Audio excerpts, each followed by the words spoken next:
nice, balmy, warm day here in Iowa. You know, I've been telling people when we go around the state, I've been getting pictures from my kids. I've got a 14-year-old son, Charlie, a 12-year-old daughter, Virginia. And they're sending me pictures from 70-degree Austin, Texas. Although that cold front is dipping down, and so I think that's going to change. It's going to get down to freezing down there too. But the good news is, last week I was campaigning on the fact that they couldn't be here this weekend because they had a 4-H show yesterday. But they had it yesterday. My son won. He won the best showing his ghosts, and my daughter won her projects as well. So it was awesome. So they're having a good time down in Austin. But they wish they were here because they came out and campaigned with us in December.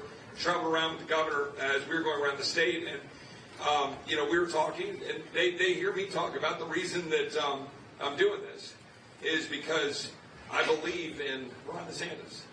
That's it. I do. I believe in it. And it matters. It matters who you have in the White House. It matters that you have somebody that your 14-year-old son and your 12-year-old daughter can look up to. Yes. And they can emulate and follow. That you can be proud to have them follow and emulate. And I talked to my kids about that, about why, and why am I spending time to do here? Well, the night before last, I flew out of D.C. after beating my head against the brick wall, there. And I landed in St. Louis. We were supposed to fly to Des Moines. Flight was canceled. So we grabbed a vehicle and drove through the night, through the blizzard coming in the night before last. Took us 8 hours. Rolled in at about 5 a.m. yesterday morning. And then spent the yesterday campaigning. And we got up this morning and drove down here from Des Moines. Look, I'm in this through the long haul, okay, as is the governor. Because everything that you know and love about this country is at stake. Everything about your way of life. Everything about what you believe. Everything that you think you know about this country in terms of freedom and its Constitution, your ability to live free, your ability to worship the Lord Almighty, your ability to have the American dream, to climb the ladder of prosperity from one generation to the next, that's all at stake. That's all depending on your vote and your action this Monday. Look, I believe this. All roads to the White House go right through Iowa. And with all due respect to the former governor of South Carolina, you don't need New Hampshire to correct your vote.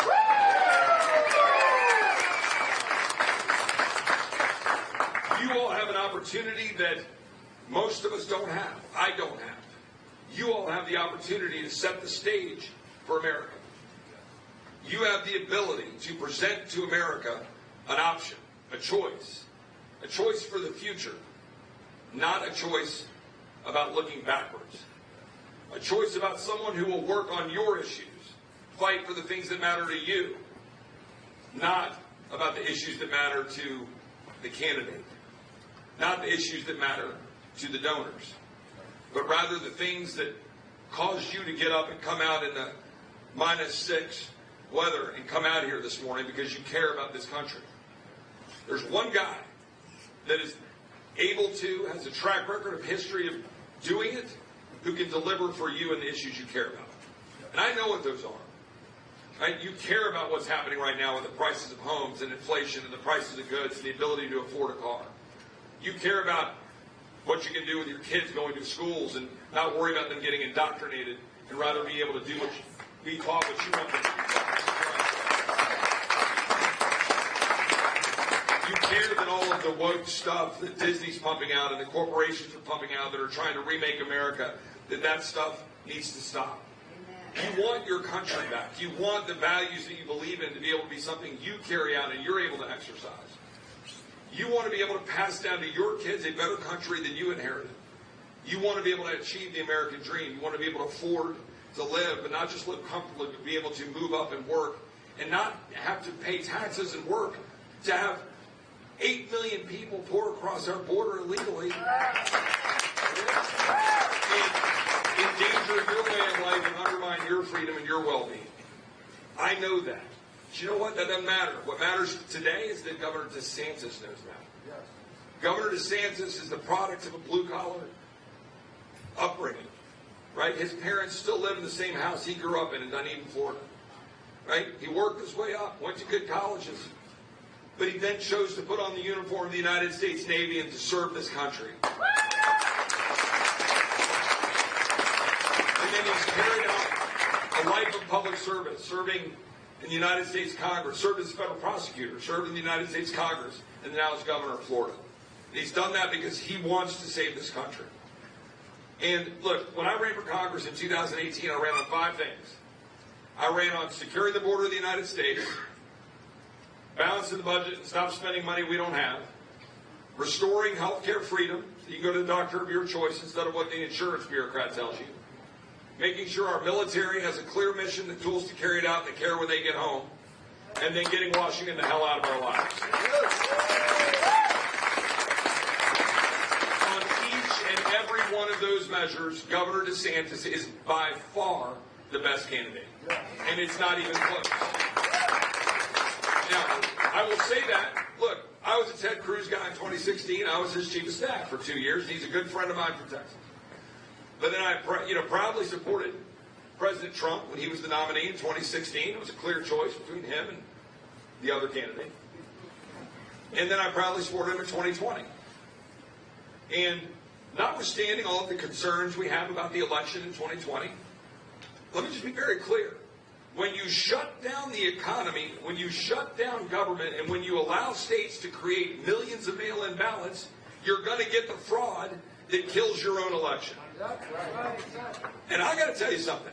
President Trump had the audacity to come out on the stage here in Iowa and stare at all of you and all of America, and when asked the question about lockdowns, say, well, I would never have a COVID lockdown. I believe I'm a federalist. Hold on a second. I'm sorry. He is gaslighting you worse than the media is gaslighting you. And he says that.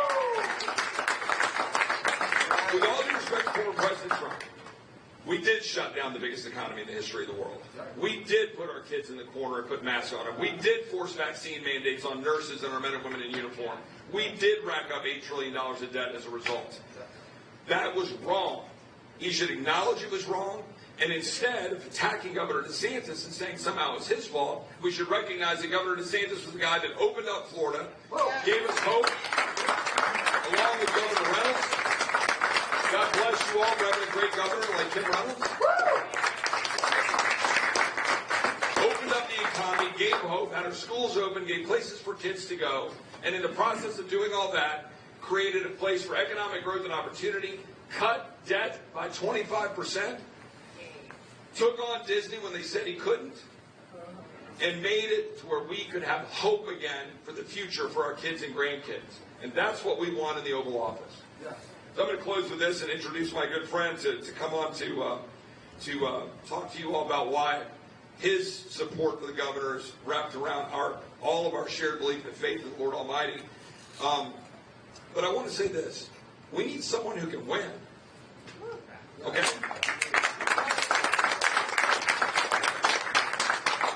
We need someone who can serve for 8 years. We need someone that you can take to the bank. And I'm going to ask you a question. If you took out $1,000 out of your bank account and you went to Vegas and you had to bet up or down on whether or not President Trump would win the general election, you tell me what you would do. Okay? If you take that $1,000 to Vegas and you bet on Ron DeSantis winning the general election, you will get it back. You will win. We will win the House. We will win the Senate. And we'll be able to take this country.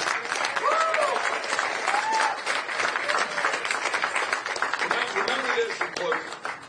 When they said to Governor DeSantis, you can't take on Disney and win, he then won Florida by 1.5 million votes. Okay? He destroyed the competition when they said he couldn't. They told him that if you send a plane load of illegal aliens to Martha's Vineyard, you will alienate the Hispanic vote. Guess what? He won 62% of the Hispanic vote. He said if you take on the woke issues, if you take on a culture of life, if you try to stand up for kids in schools, you'll lose women. He won 50% of single female voters in Florida. That's how it's done, ladies and gentlemen. You take it on, you lead, you show a vision, you make it happen for the people who want to achieve the American dream. I am so proud and honored to be campaigning for a guy that I believe in. It matters who is in the White House and who that person is, and it matters that that individual will deliver for you. Ron DeSantis is the kind of man you can have your kids and grandkids look up to. That's who I want in the Oval Office. And on that note, it is important that he recognizes that he's not running to be your ruler. He's running to serve you. He's running as a public servant. He is set on the stage where there's one ruler, and that ruler is the Lord Almighty. And that's from whom all of our blessings flow. He recognizes that. He has the humility. He has the humility to be able to serve you as your president. Don't let this opportunity pass you by to set the stage for this country. We have the best organization on the ground. You're going to turn out on Monday. You're going to make sure the United States of America has the opportunity to elect the greatest politician of my lifetime in terms of someone who will deliver for you. Let's take this country back. I'm going to introduce my good friend, Bob Vanderblatt, to tell you why he supports Governor